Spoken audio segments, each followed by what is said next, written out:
Capcom Charlie Hobart there giving the official word to the crew of Discovery that they are go for the deorbit burn. That burn coming up in 24 minutes and 33 seconds. Once again, Discovery's 2 orbital maneuvering system engines will fire for one final time. 2 minutes, 31 seconds. It will slow Discovery down by 188 miles per hour. And that will send Discovery back into the atmosphere, heading down toward the Kennedy Space Center. We will be landing on runway 15 today. That is the northwest to southeast approach there at KSC. The weather looking very, very favorable today. There's some light winds, sunny day, just a few clouds in the sky. KSC about to be on its way home.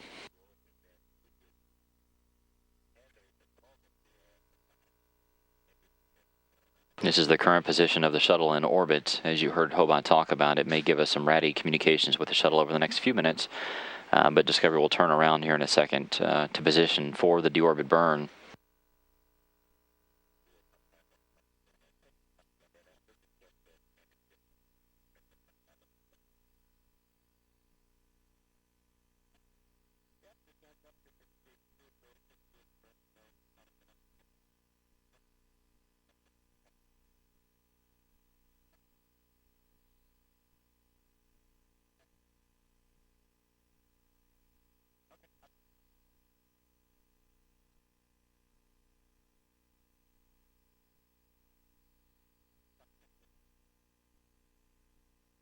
As you can see on the map, Discovery heading over parts of Europe, and then over the western edge of Russia down toward India. Just below the equator is where that deorbit burn will occur. You see it indicated as KSC 202. That indicates that Discovery is heading toward the Kennedy Space Center. This is orbit 202. This is Discovery's final orbit.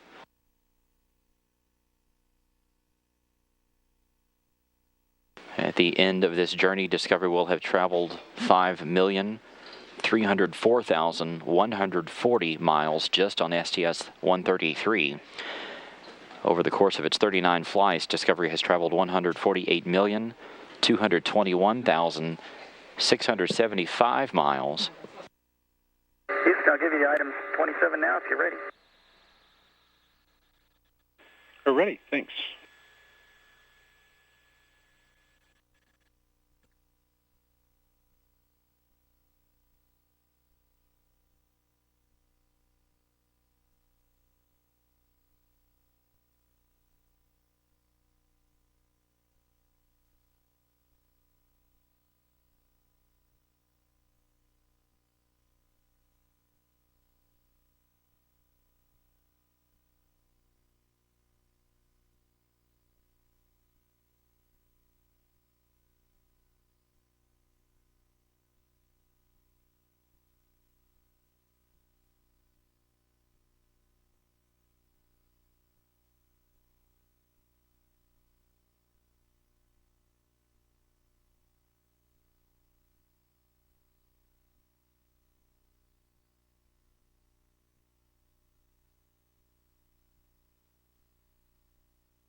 The team here in Mission Control confirming that Discovery has been put into the proper position to conduct the deorbit burn. It is coming up in less than 18 minutes. It'll be a 2-minute, 31-second burn of both of Discovery's orbital maneuvering system engines, delivering 6,000 pounds of thrust each. This will begin the re-entry process for the shuttle. And Discovery getting very close to wrapping up its 39th and final flight as it heads over parts of Russia now. It is heading down toward the position over the Indian Ocean where it will conduct this burn, and that will begin the process of Discovery coming back to the Kennedy Space Center. Once again, it's going to be landing on runway 15 today. The weather is looking very good.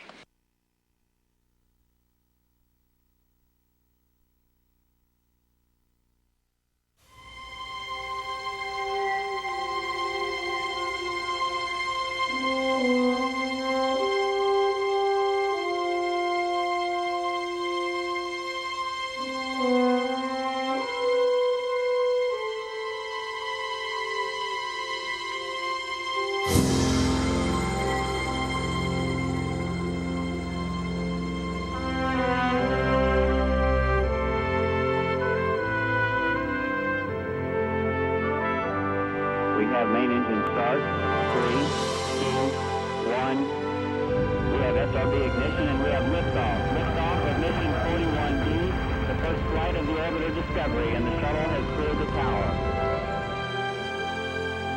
Over the last quarter century, Space Shuttle Discovery, possibly the most historic vehicle in NASA's shuttle fleet, has been the most flown spacecraft in human history.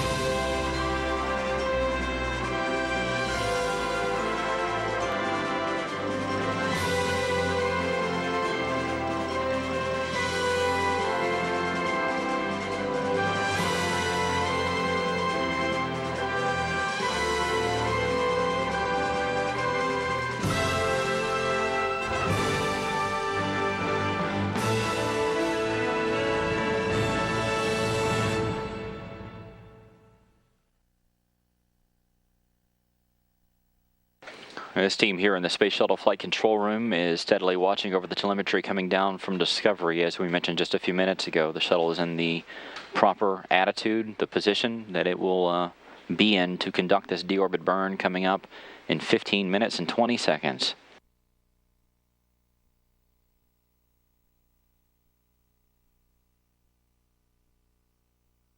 Discovery has spent a full year in space, 365 days throughout its entire career since 1984.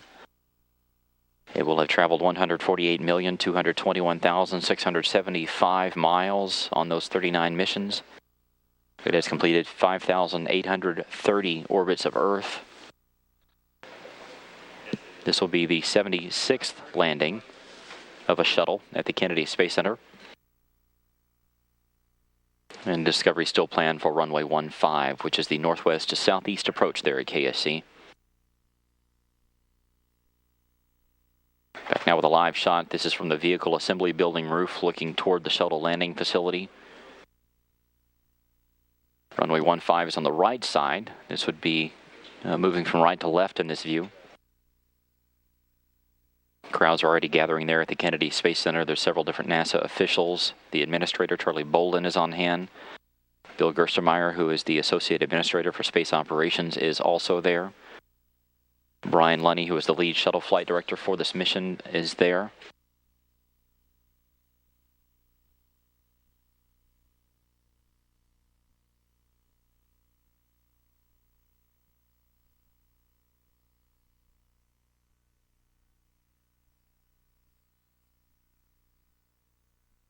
Tony Sicacci and his entry team are all set to support today's landing. As you heard just before we stepped away to show you that Discovery video, they gave the crew the go for the deorbit burn. Everything is looking favorable. All the systems are performing as expected. The weather cooperating. So we will continue to stand by. Right now, Discovery over parts of Asia, heading down toward the southeast.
This is Mission Control Houston, now 8 minutes and 30 seconds away from the deorbit burn by Discovery. This will be both orbital maneuvering system engines. The burn will last for 2 minutes and 27 seconds. That is some updated information they called up to the crew. It will slow down Discovery by 188 miles per hour and will begin the re-entry process.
And we'll get JP start. Attempt 2 in 1 minute. We'll be ready.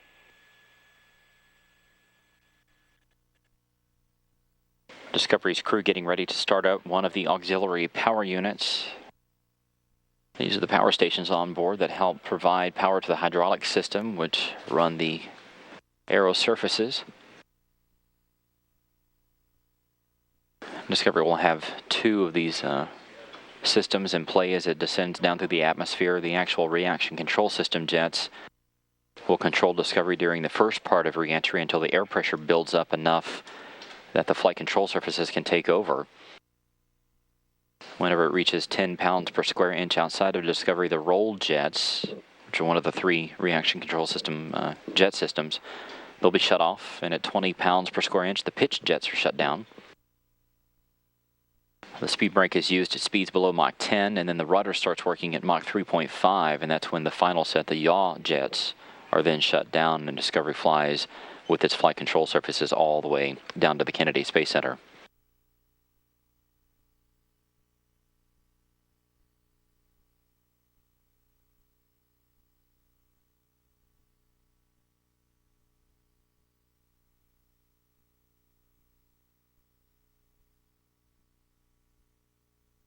And Houston going to the cards. We'll meet you there. The mechanical officer here in Mission Control confirms that APU number 2 is up and running. Everything looking good. The crew beginning to pull out their entry checklist at this point.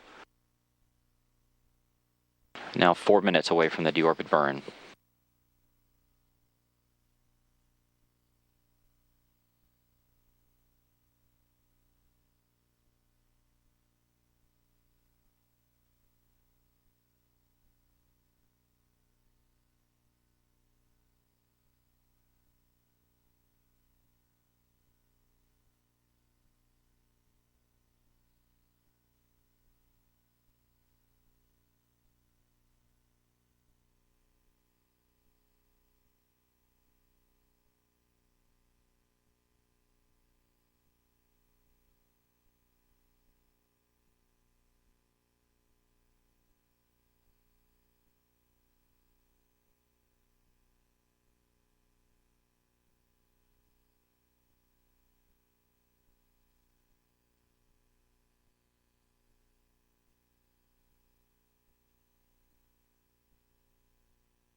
Discovery, we see in a good config for your deorbit burn, about 20 seconds from a TDRS handover.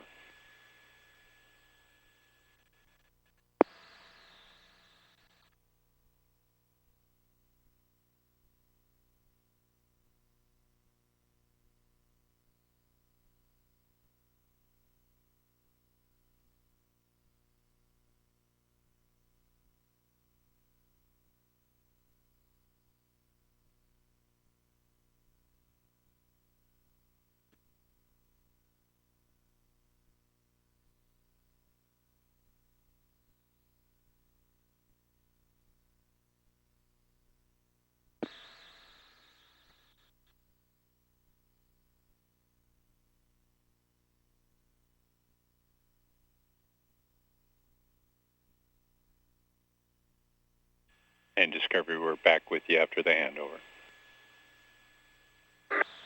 Copy.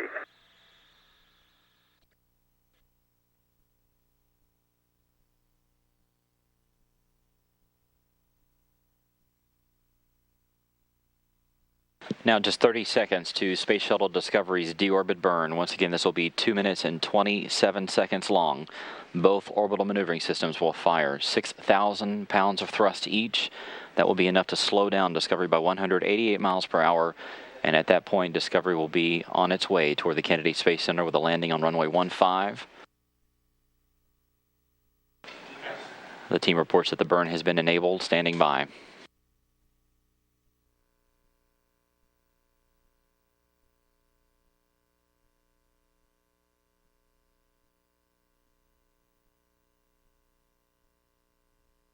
Mission Control confirms that both orbital maneuvering system engines are now firing.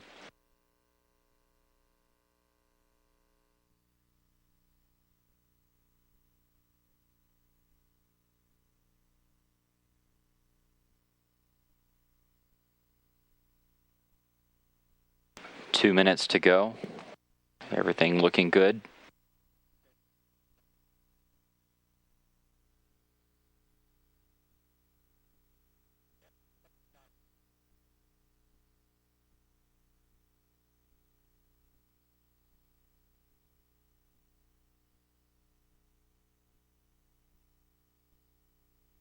Discovery still heading down toward the southeast. It'll be approaching the western edge of Australia here shortly.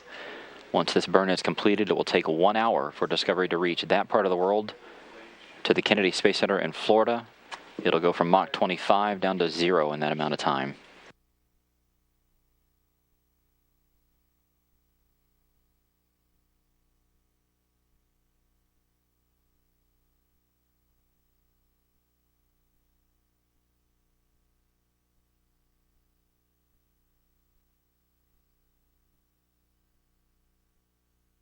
$60 seconds to go.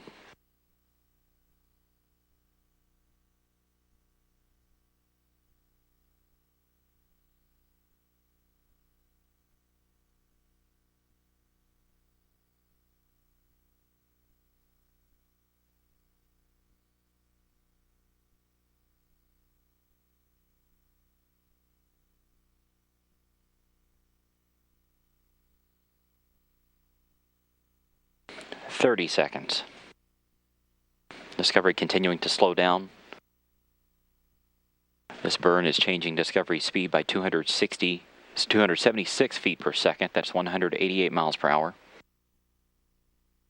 Just 15 seconds left in this burn.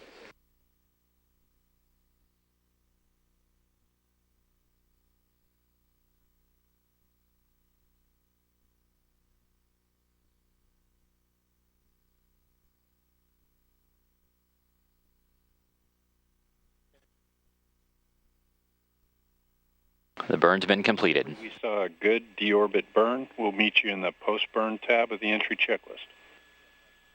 Copy that.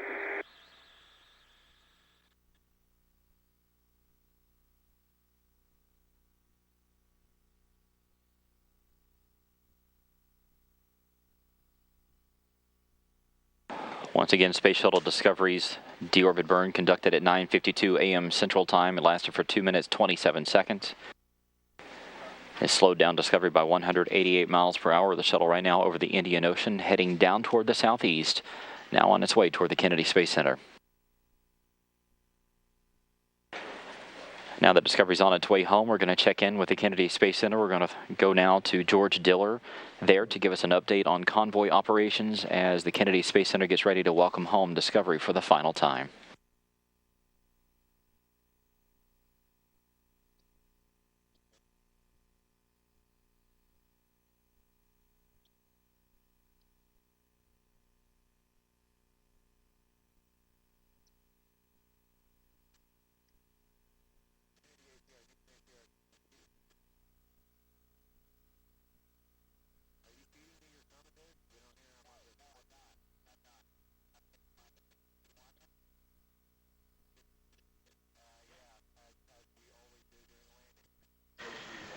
Landing will be on runway 15 at the shuttle landing facility, a northwest to southeast approach.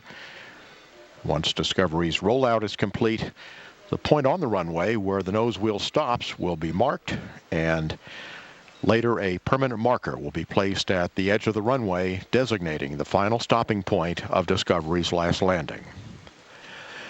Most of the final landing preparations at the shuttle landing facility runway were completed yesterday when all of the convoy vehicles and their support systems were turned on and checked out. There was a thorough sweep of the runway to check for possible debris, and that sweep was repeated again this morning. The runway operations are being controlled by Landing and Recovery Director Greg Gaddis in Firing Room 4 of the Launch Control Center, and by the Convoy Commander Dean Schaff at the Shuttle Landing Facility runway. The Landing and Recovery Director's consoles were staffed for landing starting at 8 a.m. this morning Eastern Time.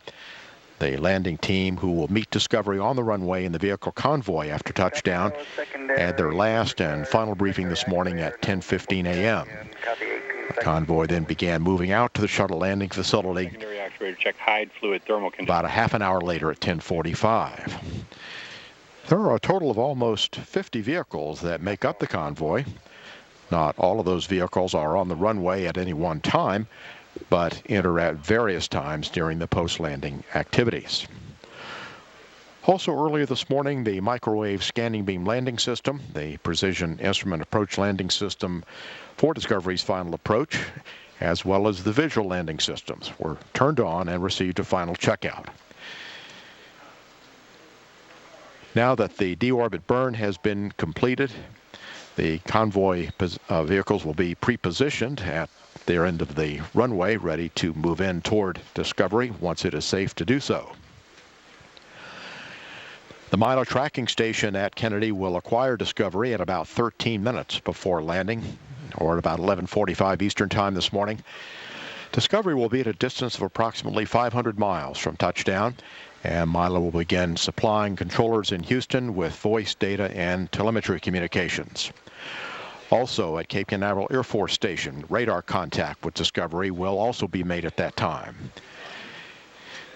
The orbiter will make its approach to the Kennedy Space Center using the ground-based TACAN system, the radio homing beacon at the shuttle landing facility. The orbiter will acquire the signal about 11 minutes before touchdown. Also being used aboard Discovery for landing is a global positioning system. The long-range optical trackers at Kennedy Space Center and at Patrick Air Force Base will acquire the orbiter visually about 8.5 minutes prior to touchdown. As Discovery approaches KSC and intercepts the heading alignment circle, the orbiter will begin following the curved approach of the microwave scanning beam landing system at the shuttle landing facility. This will provide the orbiter with range, elevation, and azimuth information to the orbiter's navigation system. The twin sonic booms will be heard at KSC approximately 3 minutes and 20 seconds before landing. And shortly after that, the pilot's point of view camera will provide video of the runway from the cockpit. Discovery's weight as it touches down on runway 15 will be 204,736 pounds, which is 63,884 pounds lighter than when it launched, reflecting what was left at the space station. After the orbiter's landing rollout is complete, there will then be the usual safety inspections, the so-called sniff checks to look for any toxic propellants which may have leaked or be venting. The astronauts, meanwhile, will configure switches in the cockpit for post-landing activities and participate with the KSC ground operations team to save the vehicle. The landing team is customarily given a briefing on any problems that may need their special attention once the orbiter is on the runway and has fully rolled to a stop. When the vehicle is deemed completely free of any toxic gases, the purge and coolant umbilical access vehicle moves into position at the rear of the orbiter. Following purge and cooling system connections, the crew transport vehicle will be moved into position adjacent to the orbiter access hatch on Discovery's port side. This usually occurs about a half an hour after landing. Some of the orbiter surfaces will be hot after landing from the re-entry, so the hands-on inspections will not begin until the orbiter has completely cooled, which is about 45 minutes after landing. This includes cursory inspection of the landing gear, the orbiter's wheels and tires, and will be a quick look status of the orbiter's thermal protection system tiles. Also, a physician will board Discovery as soon after landing as the crew access hatch can be safely opened. He will conduct a brief preliminary examination of the astronauts before the crew leaves the orbiter. The astronauts can then make their preparations to disembark and enter the crew transport vehicle. That also usually occurs about 45 minutes after landing. Then, after a more thorough physical evaluation aboard the crew transport vehicle, which takes about another half hour or so, the astronauts will have the customary opportunity for a walk-around of the orbiter out on the runway. They will then leave for the 5-mile trip back to the astronaut quarters. Discovery's tow to the hangar will begin approximately 4 hours after landing, where it will be going to Orbiter Processing Facilities Bay 2. Then Discovery will be fully offloaded, and it will be deserviced for the final time. Once back at the astronaut quarters, all of the crew will undergo thorough physical examinations, then have lunch and see their immediate family members. They're planning to go home to Houston on Thursday afternoon. After Discovery's landing, after 202 orbits, it will have traveled 5,304,140 miles. And now, after completing a total of 39 missions, it will have spent 365 days in space, a full 1 year, and traveled 148,221,675 miles, cementing its place in shuttle history. At 50 more minutes, 30 seconds before the landing of Space Shuttle Discovery, this is Kennedy Space Center Shuttle Ground Operations. Okay, thank you, George, for that quick update from the Kennedy Space Center. Back now live inside the Space Shuttle Flight Control Room. Discovery beginning to head down toward the atmosphere. We are now 22.5 minutes away from the point known as entry interface. This is where Discovery will encounter the first traces of the atmosphere at an altitude of 400,000 feet, or 75 miles. At that point, Discovery will still be traveling at a speed of more than 17,000 miles an hour, a little less than Mach 25. At that point, the shuttle will still be more than 5,000 miles from the landing site there at the Kennedy Space Center.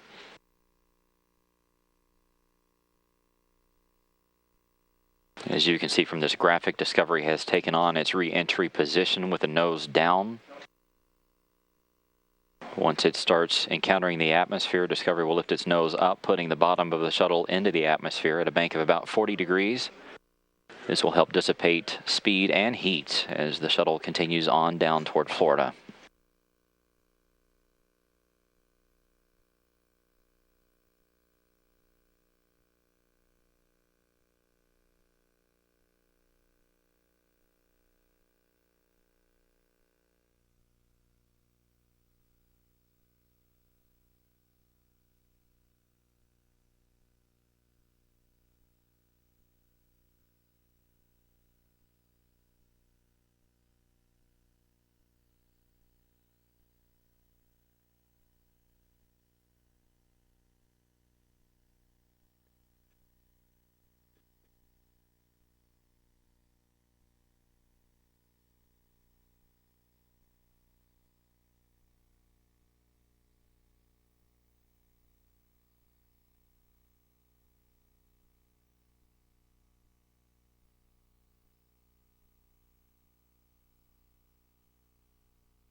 This is Mission Control Houston, now just 49 minutes away from the landing of Discovery at the Kennedy Space Center.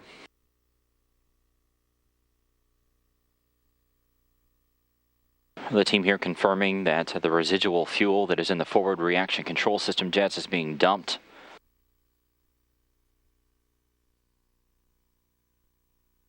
Discovery just to the south of Australia at this point in time. In 17 minutes, it will begin to feel the first effects of the Earth's atmosphere as it continues on toward the Kennedy Space Center.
After Discovery gets down into the atmosphere and nears Central America, it will be passing over parts of Guatemala, El Salvador, and then it will head east of the Yucatan as it heads up toward Florida. Discovery will then head west of Cuba. It'll cross the western edge of Florida near the city of Sarasota, and then to Lakeland, and then over the city of St. Cloud. Sonic booms will be heard about 3.5 minutes before landing as Discovery goes subsonic. And we are still targeting runway 15, which is the northwest to southeast approach there at KSC. As you can see, the weather's still clear and cooperating. Just a few clouds in the sky, light winds, and a sunny day welcoming Discovery back home.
Discovery. We saw a good APU start of APUs 2 and 3. Copy.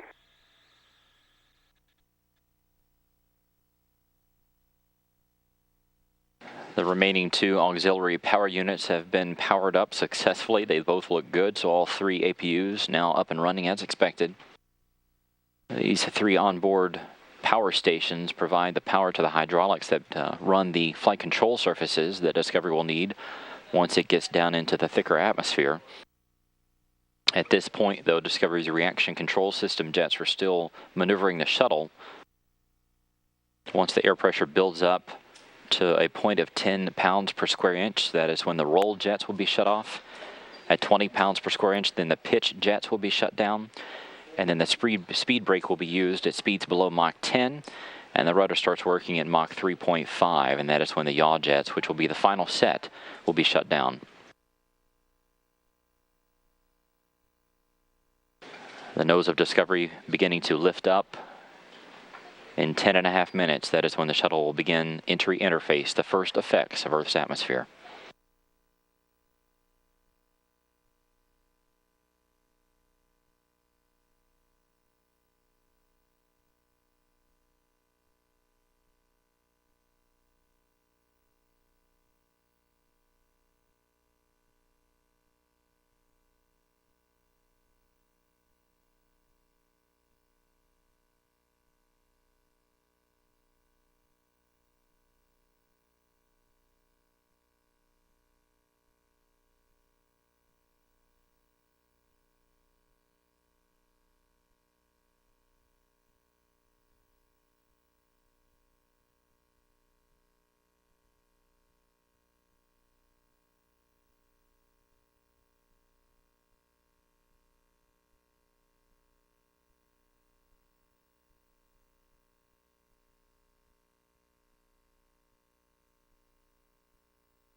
Now 39 minutes to touchdown of Discovery on runway 15 at the Kennedy Space Center. Entry interface coming up in a little more than 7 minutes.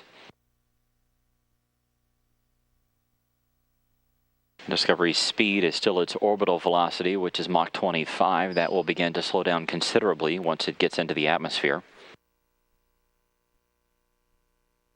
Soon after entry interface is achieved, right around 10:30 a.m. Central Time, 11:30 a.m. Eastern Time, Discovery will begin a series of roll and roll reversals where it will swing to the right and then back to the left.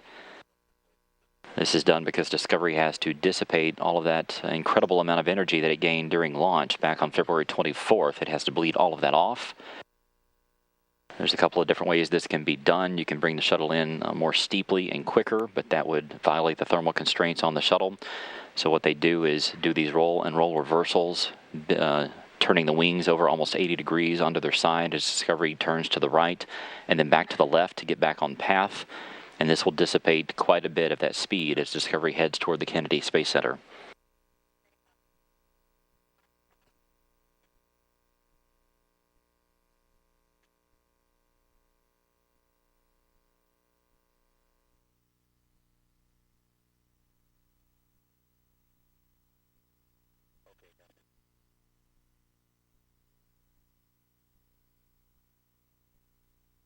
The entry team here in Mission Control.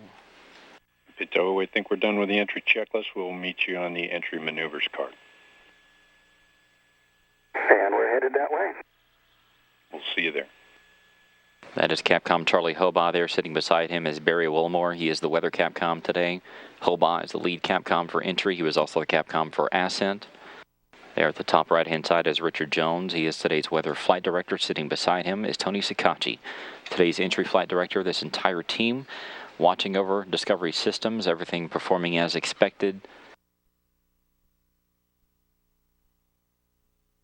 The team very focused right now. The mood in the room fairly quiet, just like it is anytime we have dynamic events like these.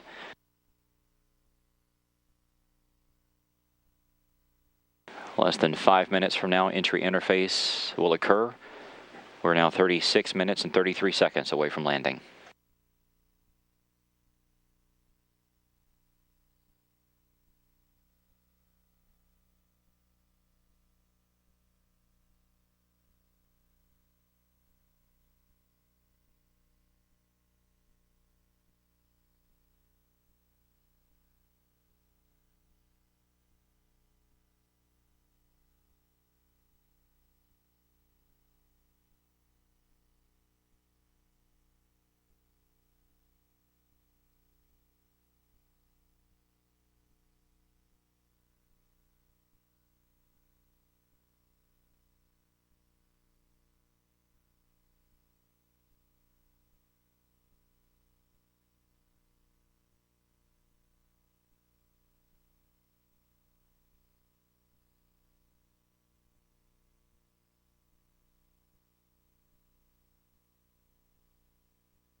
This map view is what we are seeing at the front of our screens here in Mission Control, and you can see Discovery being tracked as it heads over the southern Pacific Ocean.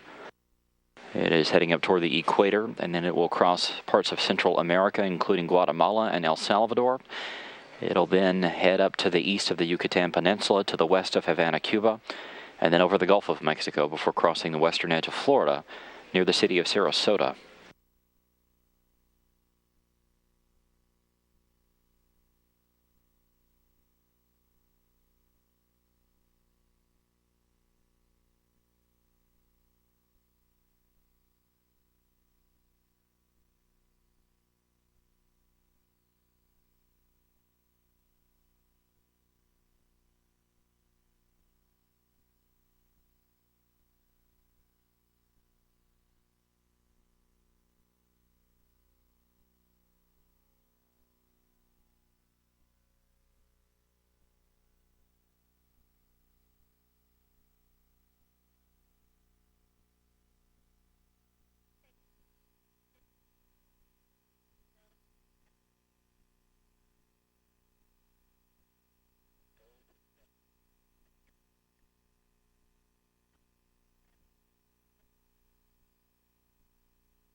less than a minute from now, Discovery will begin to enter the atmosphere over the southern Pacific Ocean, still going Mach 25, right at 17,000 miles an hour.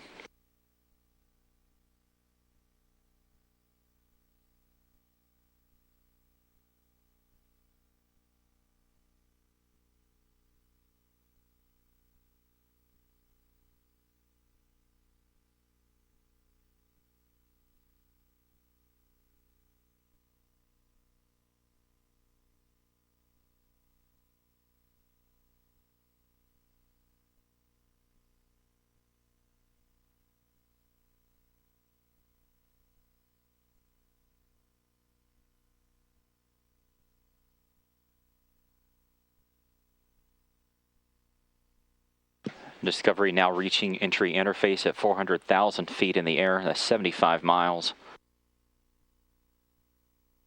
The nose of the shuttle has been tilted up. Discovery's in a nose forward wings level position. Its angle of attack is now 40 degrees. Temperatures around Discovery will now build up to between 2,500 and 3,000 degrees.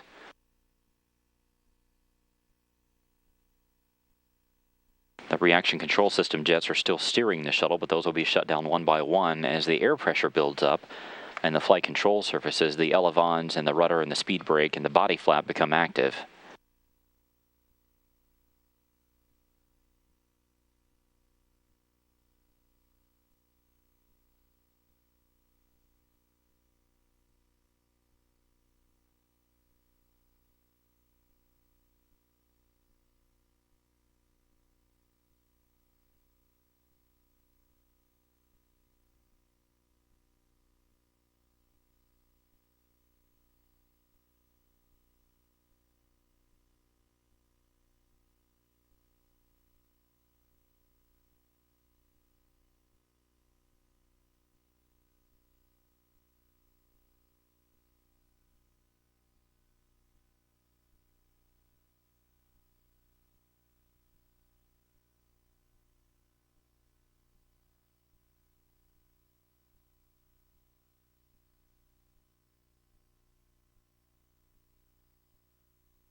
Now 30 minutes from landing, Discovery still traveling Mach 24, its altitude 65 miles. Range from touchdown, 4,540 miles.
Now 28 minutes to touchdown. We are about 1 minute away from the first roll maneuver by Shuttle Discovery. Its angle of attack still 40 degrees. During this first roll maneuver, Discovery's wings will be turned to the right 80 degrees as it begins to bleed off its speed and its energy. 8 minutes later, it will swing back to the left another 80 degrees and continue this back and forth 3 times as Discovery heads toward the Kennedy Space Center. Discovery's altitude now 53 miles. Its range from the Kennedy Space Center 3,900 miles. Its descent rate is 375 feet per second. The Flight Dynamics Officer has updated Flight Director Tony Sikachi on Discovery's final touchdown point on runway 15. Discovery will be wheels down, 2,100 feet from the threshold at 224 miles per hour. We're coming up on that antenna override. Copy that.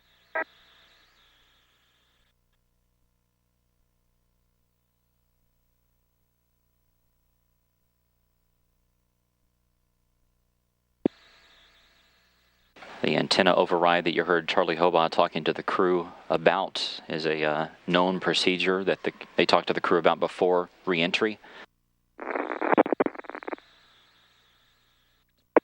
There are several different antennas on Discovery that can communicate with the tracking and data relay satellite system.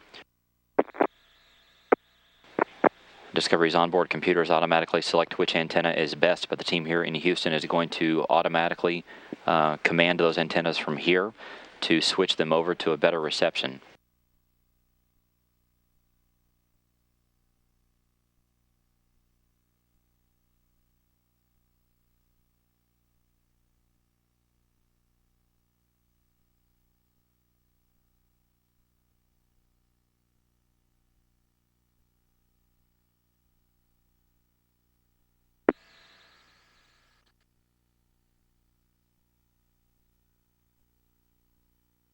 Now just 26 minutes to touchdown. Discovery's wings tilted to the right 83 degrees.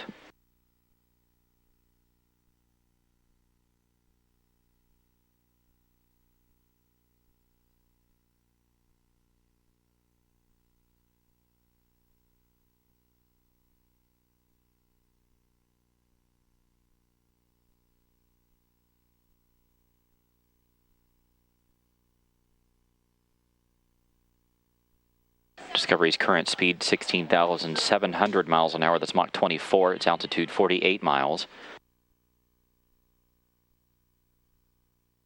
Range to KSC 3,200 miles.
This is Mission Control Houston, now 23 minutes to touchdown. Discovery traveling 16,000 miles an hour, Mach 23. Its altitude 46 miles.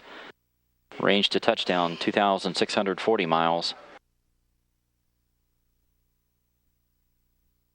Discovery's wings still banked over to the right at 74 degrees. The shuttle is dropping at 70 feet per second.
Discovery now traveling 15,000 miles an hour. Its altitude 44 miles. Range to touchdown 2,000 miles. Now just 20 minutes away from touchdown.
Now 19 minutes to touchdown. Discovery traveling 14,000 miles an hour. Its altitude 42 miles. Range to touchdown 1,600 miles. Discovery has wrapped up that first roll maneuver to the right. It has now swung back to the left with its left wing dipped down 77 degrees. Lost you there for a moment. Next one will be normal at Milo. Okay, copy that.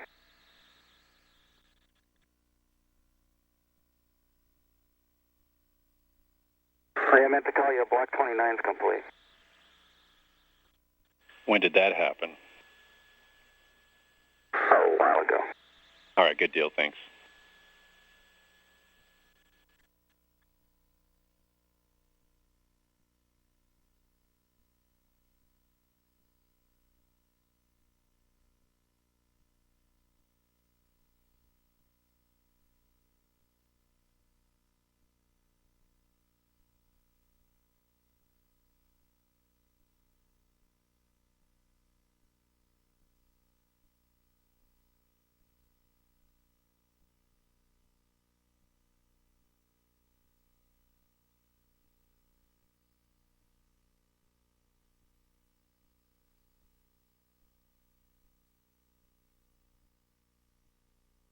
Less than 18 minutes to go. Discovery now approaching the western edge of Central America, right in between Guatemala and El Salvador.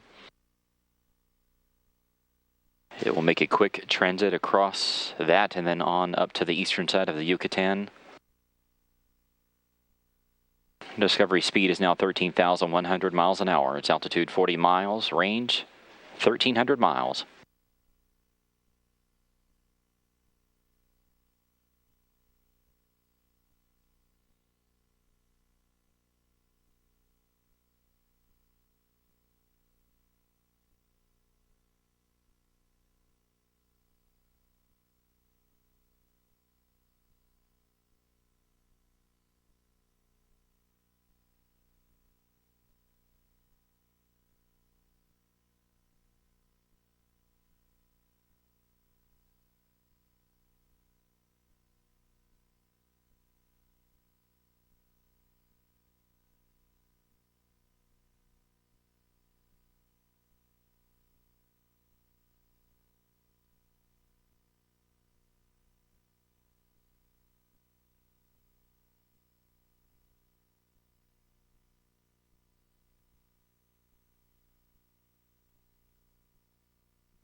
.16 minutes to landing. Discovery traveling 11,700 miles an hour. Its altitude 38 miles, crossing over Central America at this point.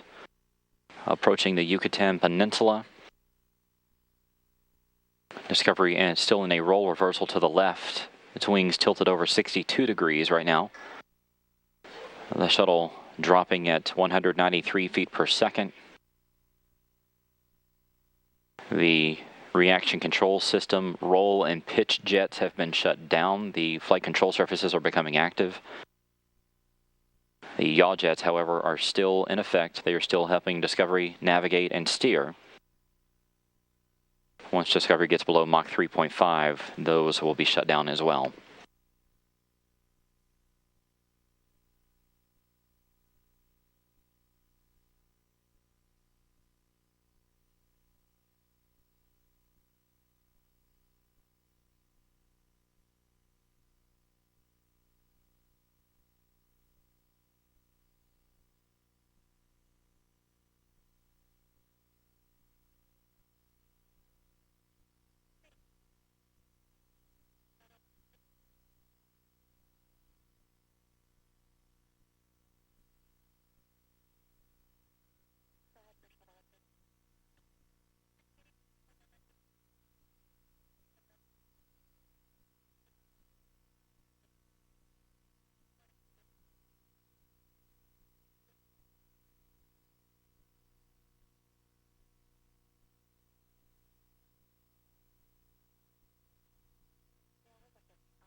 Space Shuttle Discovery speed continued to drop significantly. It's now at 8,200 miles an hour. Its altitude 33 miles. Range to touchdown 553 miles. Discovery still leaning to the left at 55 degrees, continuing to bleed off speed.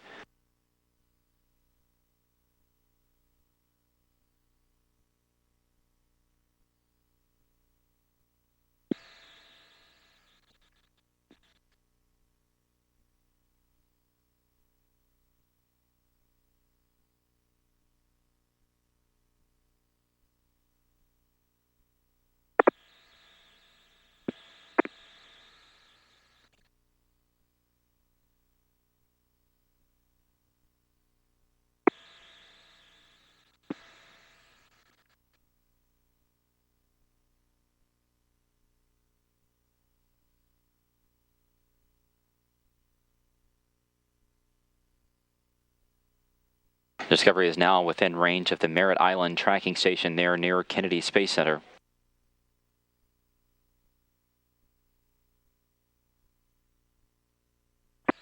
The flight dynamics officer has confirmed that Discovery is on the proper energy. Nav or go. We see you touching down at 2100 at 195 using close-in nom. You'll have a 15% speed brake at 3K, 9% at 5K adjust off runway 15.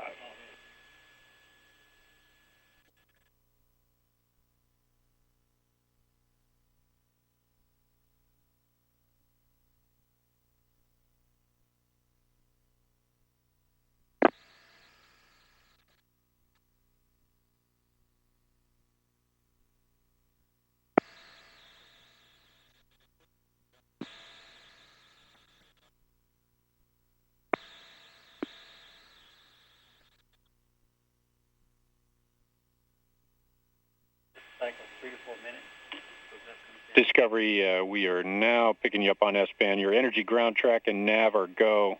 Off a close-in main point, you'll be touching down 2,100 feet at 195. 3K speed brake, 15% with a 9% adjust. Winds are currently 18, peak 28 on the head. And copy all. You can take TACANs and GPS.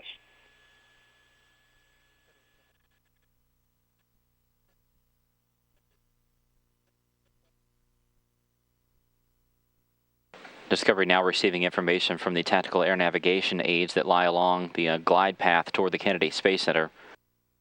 There are 3 different redundant TACAN units on board Discovery that received range and bearing data from 6 of these beacons that are on the ground. These TACAN units on the shuttle will update the guidance and navigation computers on board. Discovery's current speed 4,500 miles an hour, Mach 6. Its altitude 26 miles, range to touchdown 242 miles. 10 more minutes until Discovery touches down there on runway 15. You heard Capcom Charlie Hobaugh updating the crew. Just confirm, you did say nominal shoot, right? We haven't gotten that far yet, but we will be nominal shoot, Benno. Copy.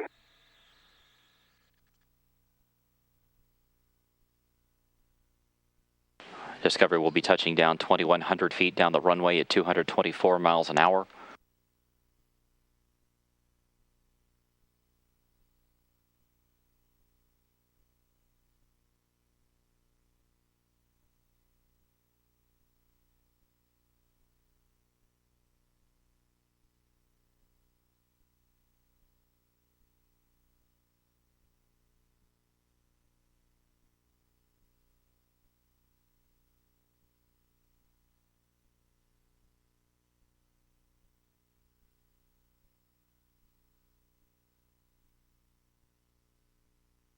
Discovery now crossing the western edge of the state of Florida, near the city of Sarasota, heading to the northeast. 8 minutes, 46 seconds to touchdown. Discovery traveling 3,300 miles an hour. Its altitude 22 miles, range 153 miles.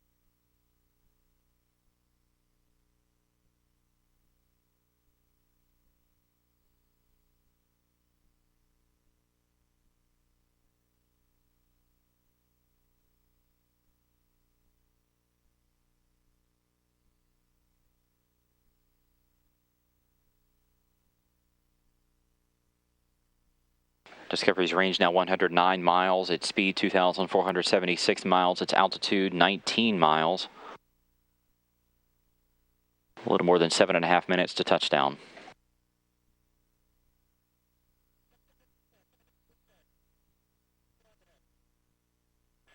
Discovery, you can take air data. Taking air data.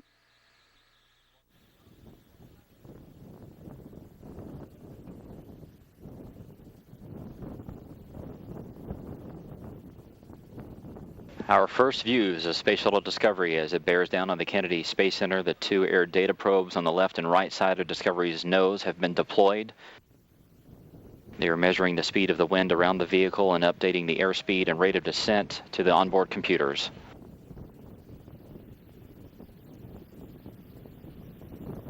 Discovery now 6 minutes, 45 seconds to touchdown. Its speed 1,800 miles an hour. Its altitude 15 miles. Range 72 miles. Discovery now dropping 212 feet per second.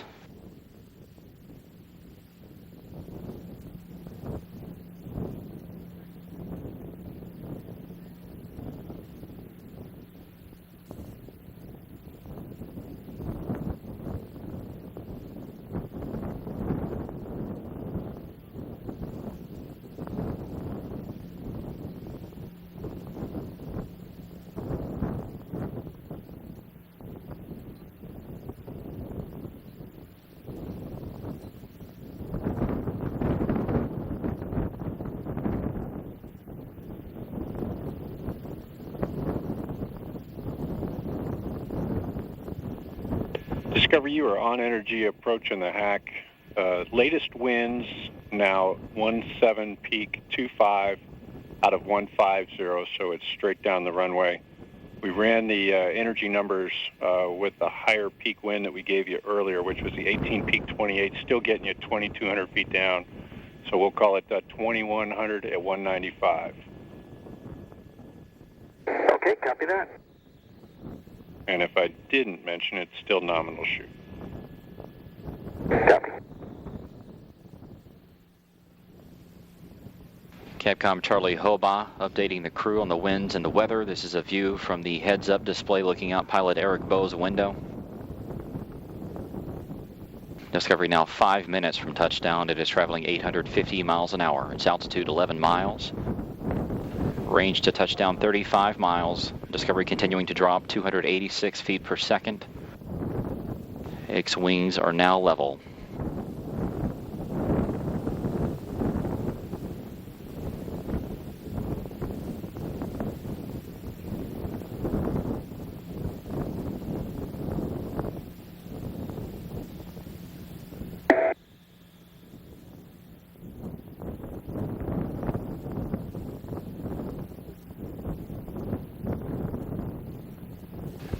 Discovery now traveling 654 miles an hour. About to go subsonic. Its altitude 9 miles, range 27 miles.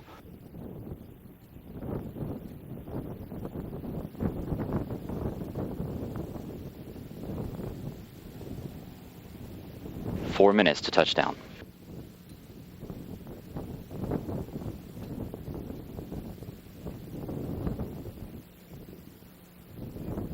Discovery now approaching the heading alignment circle. This is an imaginary circle created by the microwave landing system.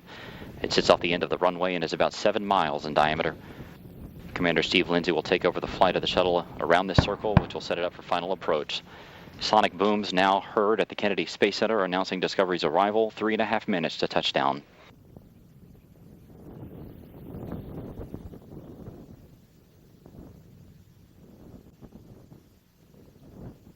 Discovery beginning this left-hand turn around this heading alignment circle. This will be a 252-degree left-hand turn.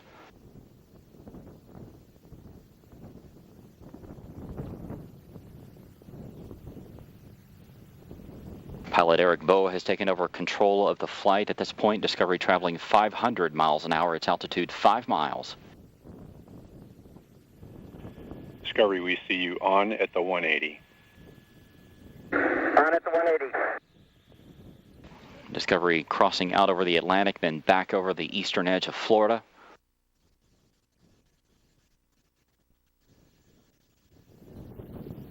Commander Steve Lindsey back in control of Discovery for the remainder of this heading alignment circle. 2 minutes, 30 seconds to touchdown. Discovery traveling 440 miles an hour. Its altitude 4 miles.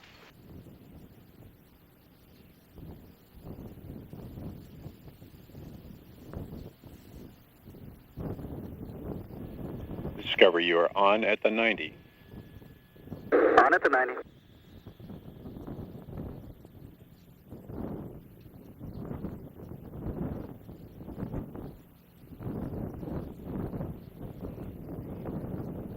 Two minutes to touchdown. Discovery traveling 400 miles an hour. Discovery beginning to line up with runway 15. This is the northwest to southeast approach at the Kennedy Space Center.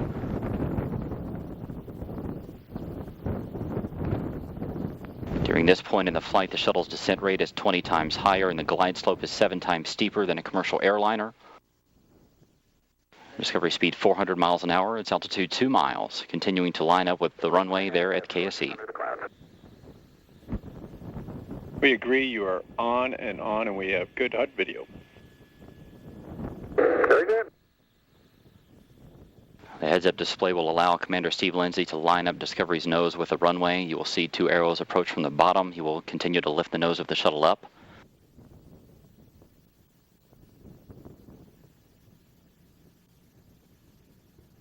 Discovery speed 370 miles an hour. This is Space Shuttle Discovery's final minutes of flight.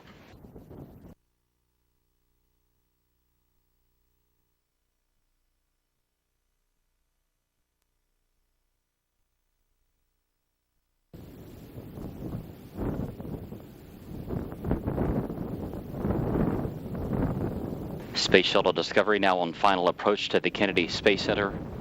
Just more than 30 seconds to go.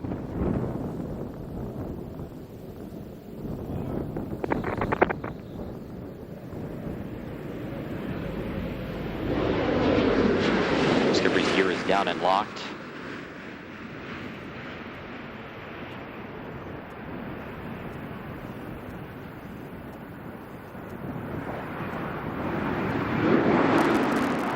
Main gear touchdown. The nose of the shuttle being rotated down toward the flight deck. The parachute being deployed. And nose gear touchdown, and the end of a historic journey. And to the ship that has led the way time and time again, we say farewell, Discovery.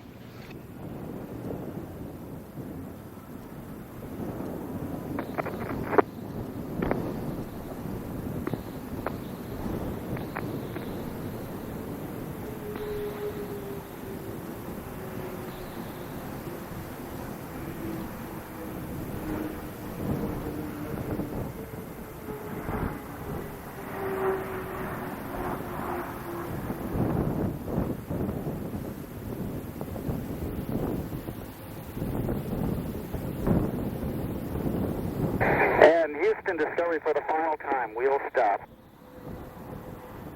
Discovery Houston, Pinto, great job by you and your crew. That was a great landing in tough conditions, and it was an awesome docked mission that you all had. You were able to take Discovery up to a full 365 days of actual time on orbit. I think that you'd call that a fleet leader and a leader of any manned vehicle for time in orbit. So, job well done. We'll meet you in the post-landing tab. For post-landing, currently no deltas.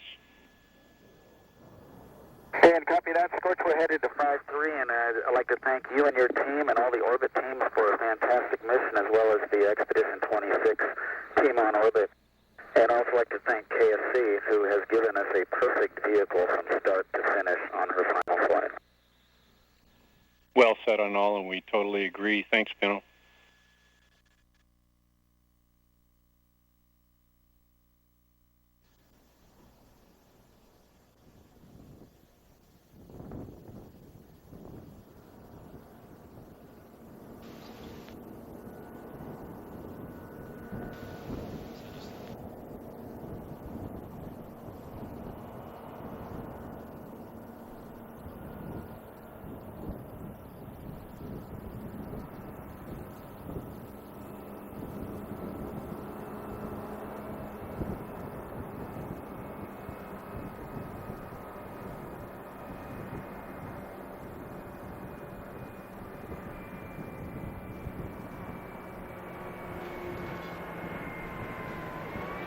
This is Mission Control Houston. Once again, Space Shuttle Discovery sitting there on runway 15 at the Kennedy Space Center. Its wheels have stopped after 27 years of historic spaceflight. You heard Charlie Hobaugh, the Capcom, passing up some words of congratulations to Commander Steve Lindsey on a successful 133 mission. This legend has spent 365 days in space, 5,304,140 statute miles flown during this mission alone. RCS home staging. Thanks, Pinto. Hey, for you, we need RAD reconfig. It'll be when you get to ammonia, Bravo, Pri GPC. You probably already have that annotated in your book. I do. Do you need it now, or just letting me know? No, we'd like it now. It's just rad out temp high and water pump loop 1 to on, and then that'll put you in a good config until we get heated up a little bit. Okay, got rad out temp and high, water loop 1 is on. Good deal. When we get VAP out T above 55, we'll take ammonia controller Bravo to Pri GPC. Copy that, Scorch. Houston, ET and Belco doors are coming open. We're ready.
This is Mission Control Houston as we continue to take a look at Space Shuttle Discovery there at the Kennedy Space Center. This STS-133 and final flight for Discovery now wrapped up.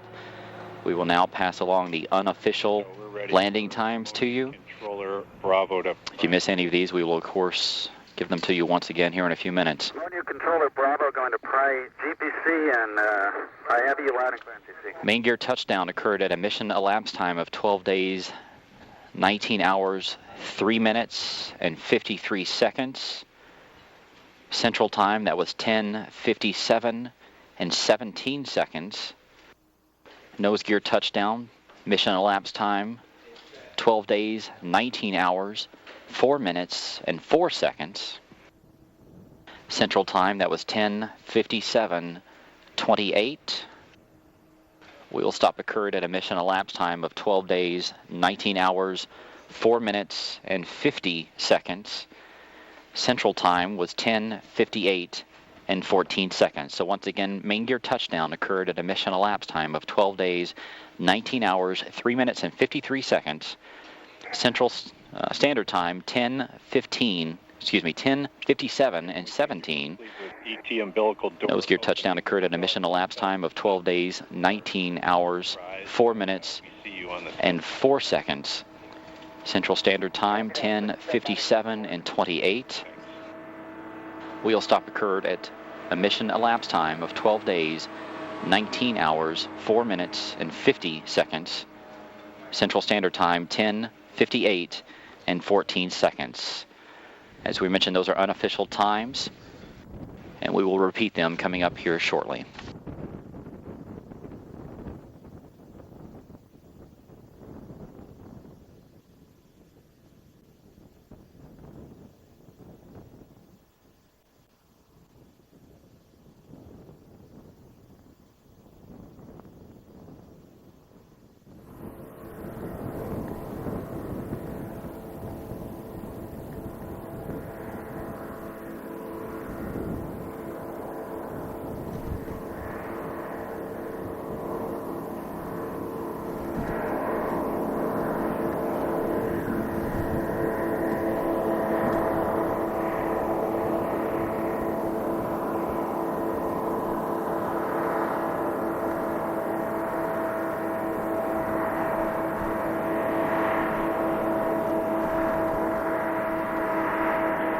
Hey, Ben, we'll hold you here until we get into Ops 9. Sounds like a good plan.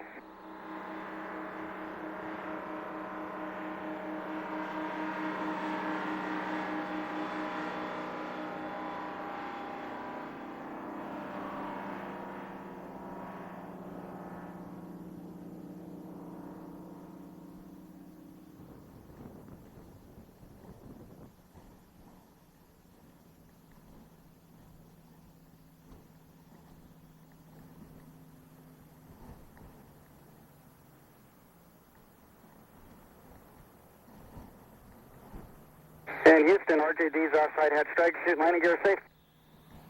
Good deal. Hey, your go for the Ops 9 transition. We like your NBAT for that G9. Copy.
All right, P.M., we see you starting SSME repo, and for Pinto, believe you're going over to page 5-10 at the top for PCS deactivation and subs. Hey, SSME repo and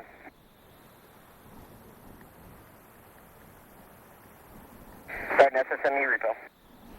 Thanks, P.M. PCS deacting what? Good deal, thanks.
Pinto, when you're complete with GPS power down, you will be go for extended power up.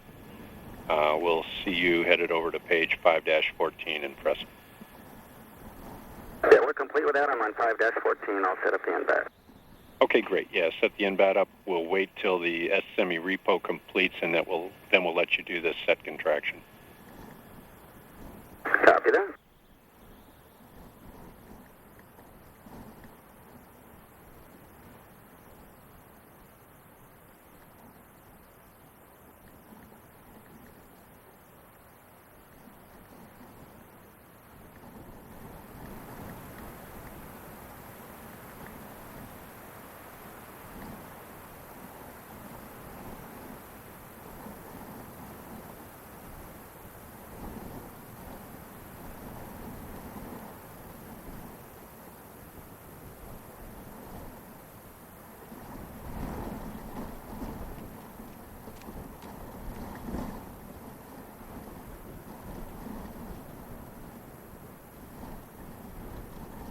Pinto, we like your NBAT for the set contraction in G9 once we get repo complete.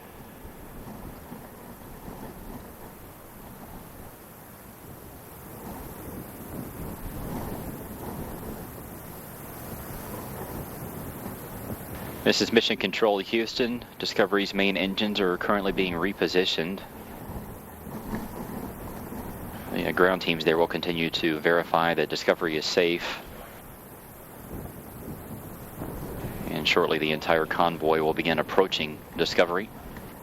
And we'll go ahead and start getting the crew out.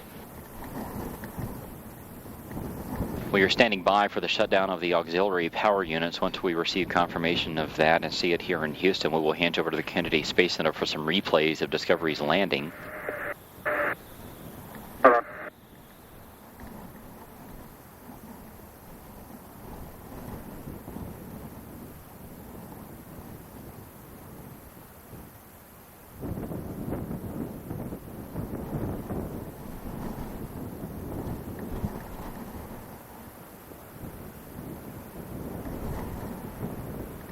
If you missed the unofficial landing times, we will give them to you once more. Once again, these are unofficial, but main gear touchdown occurred Central Time, 10:57 and 17 seconds. That's AM, obviously. Nose gear touchdown occurred at 10:57 and 28 seconds. Wheel stop occurred at 10:58 and 14 seconds.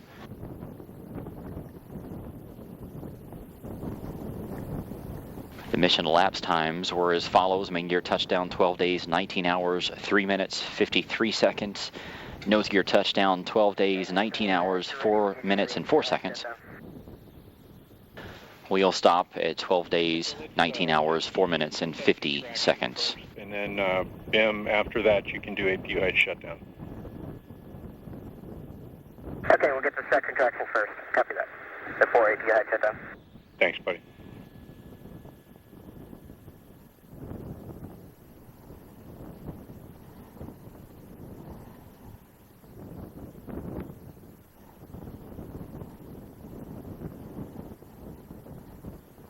Houston, if you're happy to end that, we'll go ahead and give you optimal recall. We like your NBAT.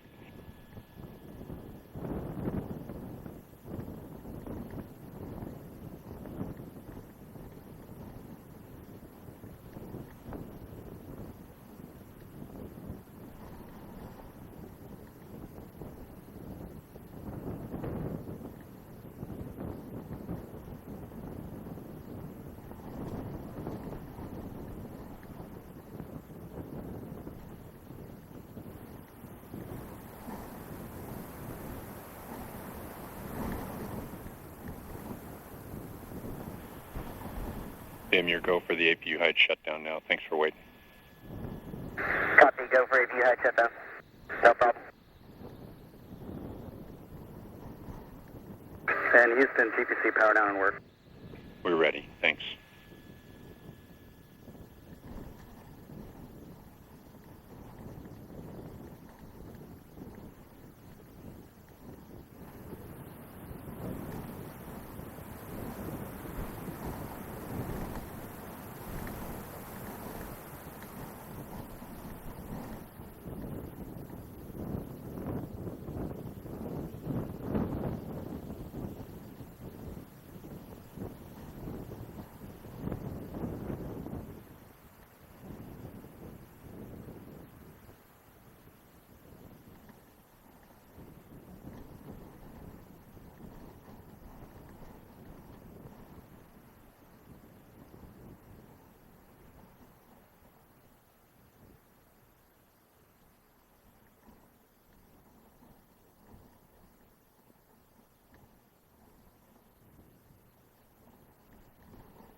And Discovery for the crew, you are go to doff suits at your leisure.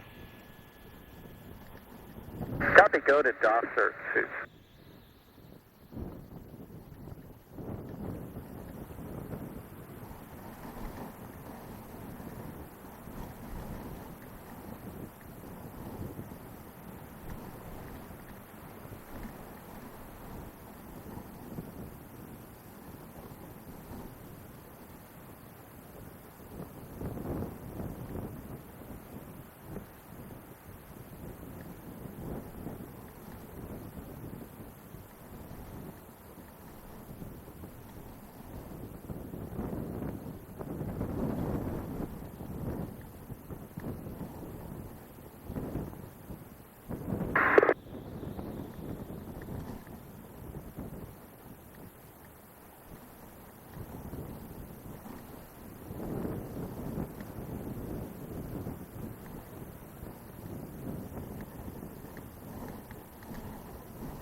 Hey, Pinto, we're ready for... Go ahead, BIM. Yeah, Houston, APU height shutdown complete.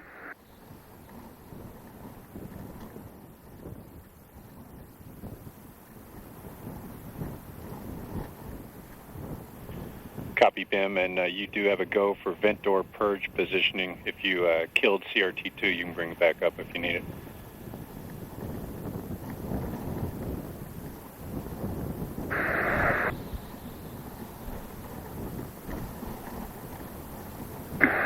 you want MPS reconfig first? Yeah, we'll take MPS reconfig. You just have an early go for vent door purge positioning once you get to it. Okay, copy that. Hey, Pinto, for you, I got a switch throw on 06. Yeah, go ahead on 06.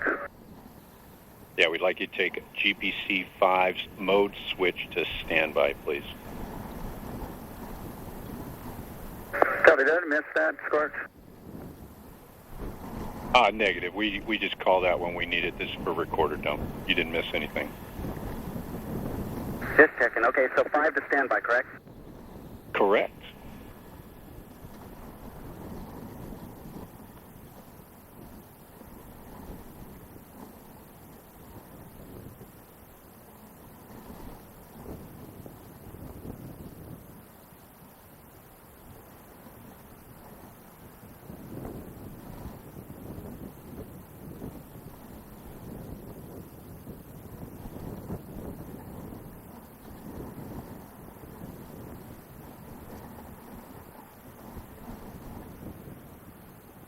And Pinto, I assume you got your back row doing the LRU deac, APU heater deac, and following the RCS Ohms heater power down.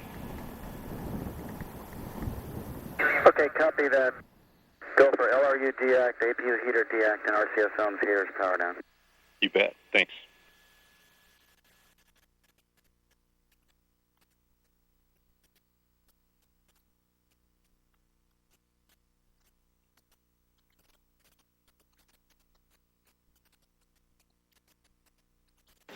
This is Mission Control Houston as we continue to take a look at Space Shuttle Discovery there on the runway at the Kennedy Space Center. The convoy is approaching. You can see all the different vehicles there as well as the crew vehicle that they will use to get the crew out of Discovery. Here comes vent door purge positioning. Auxiliary power units have been shut down. All 3 power generation stations on board Discovery have gone silent at this point. While the crew continues to get ready to get out of Discovery, we're going to send it down to the Kennedy Space Center briefly for some landing replays and also an update on convoy operations. This is Kennedy Space Center shuttle ground operations. We're now 21 minutes 48 seconds after the landing of Space Shuttle Discovery. All of the convoy operations and the activities to safe discovery have gone smoothly and on schedule. The landing team has been given permission to approach the vehicle from all sides. We confirmed almost immediately that Discovery had no leaks and followed that up with safing the orbital maneuvering system and then the customary sniff checks to be sure that there were no vapors anywhere around Discovery. Shortly after that, the hatch, the landing gear, and other systems on the orbiter that have ordnance were all safed. Then the main engines were repositioned in what's called the rain drain position, which is pointing down toward the surface of the runway. And at that point, once it was confirmed that the auxiliary power unit hydraulic systems had been shut down, all of the teams were given permission to proceed to their point on the runway where they complete their desurfacing activities in preparation for getting the crew off the shuttle and beginning the activity to get Discovery back to its hangar, which will be Orbiter Processing Facility Bay 2. And on board, the crew is removing their launch and entry helmets and suits.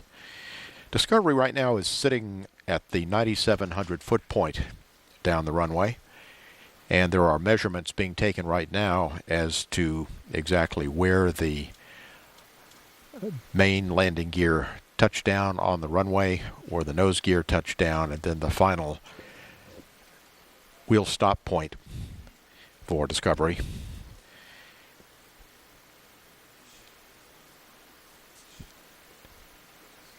At this time, we still expect to be towing Discovery back to the hangar within about the next 3.5 hours or so.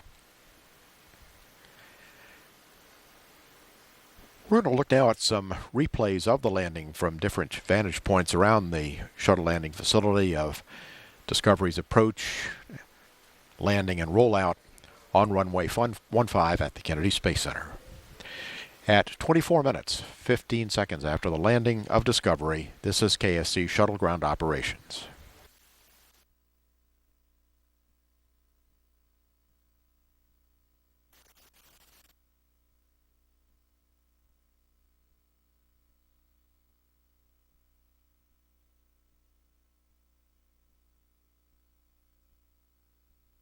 Hey, Pinto, got some action for you. I'm looking for action. Go ahead. Yeah, I just want to make sure. Did you get the GPC-5's mode switch to standby? I sure did. Okay, cool. We're ready for that anytime. No, it's in standby. Oh, it is in standby. Interesting. Okay, hold on. Yeah, I got it. I got it right after you called me.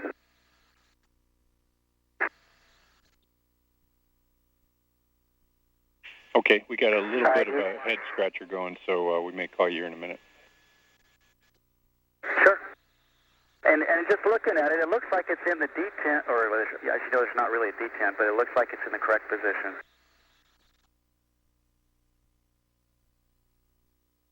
Okay. Hey, thanks for that report. Do us a favor. Take GPC-5's mode switch then to run and then back to standby. We didn't see it mode switch. Okay, I'm going to do it with a mark if you're ready. You can do it with a George or a Bill. I don't care. You're a funny guy. Okay, coming to run. Ready, mark.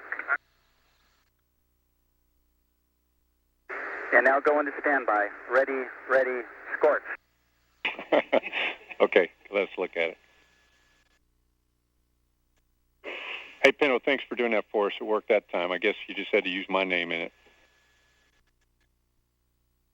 Yeah. It felt like it might have gone a little bit further, toward halt that time. There might be two little kind of tiny little detents there. Okay, tricky switch. Copy that. Thanks. We'll try not to use that one again on its next flight. Yeah, that's a good idea.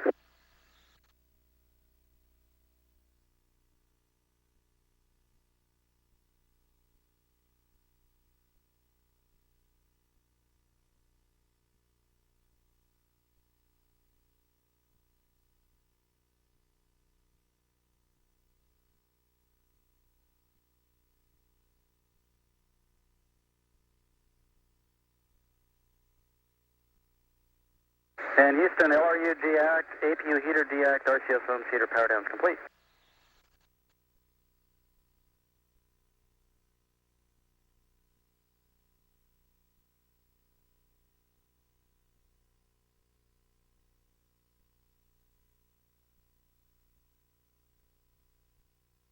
Hey, might jump you ahead on something. Hold on.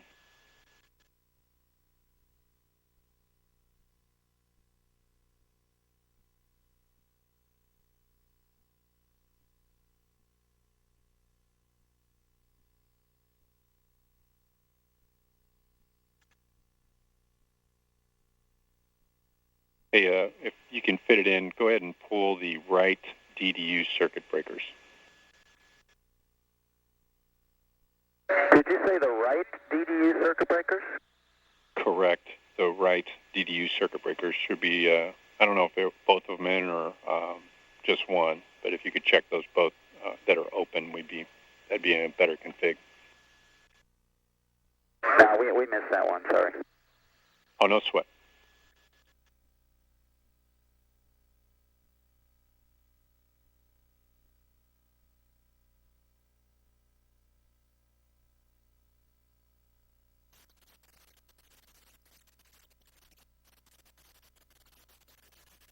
Hey, thanks. We were just double checking. Looks like everything in LRU DEAC is complete to us. Copy that.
And Pinto, just to verify, we've checked over your shoulder. We think everything on 518 for the MS-SIS DEAC for extended power-up is complete. You agree?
Houston, RTSO's valve test complete.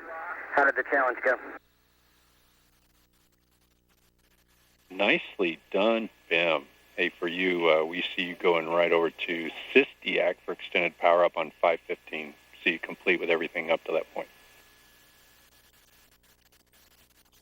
Okay, good to know. Going to 5-15. Good work.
Houston 7 SIS DEAC for extended power complete.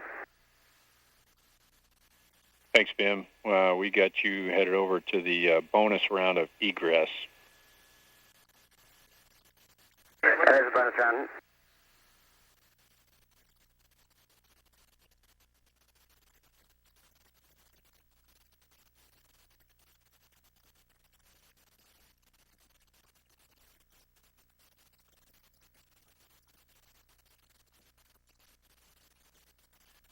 Hey, Pinto, it looks like... Houston, we're gonna take IDP-2 down again. Okay, good deal. And, Pinto, I think we see you on the top of 516 pressing on. Is that correct? Yeah, that's correct. We're through those first steps. IDP, CRT-4 is down. Okay. And I think you previously reported all of 518 complete. And with that, we see you and BIM complete also. Okay, we do too. What's left to do? Okay, I think from the crew standpoint, that was a wrap. Great job getting through all the post-landing. We'll wait till we get a comm check with the AST before we turn y'all loose. Houston, AST comm check. I guess that works then. Okay, we have you loud and clear, and if you're ready to take over the vehicle, it looks like the crew's completed all the actions main thing we got left is just getting on the ground cooling cart. Copy, and I have you loud and clear. Okay. Hey, and Scorch, I think the crew's going to go off comm and give the vehicle back to Kennedy Space Center, and just want to thank you and Tony and the entire entry team for a great entry today and all your hard work and through all the sims and training. We truly enjoyed training with you and flying with you and enjoyed today. So you guys have a good day, and we will see you hopefully back in Houston tomorrow. Hey, thanks a lot, Pinto. You guys really made it easy on us and made it a pleasure to come in every day. I wouldn't call it work. I'd call it play. It just so happens you get paid for it. So we really enjoyed it, and we'll see when you get back to Houston. I couldn't agree more. We'll see you tomorrow.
This is Kennedy Space Center shuttle ground.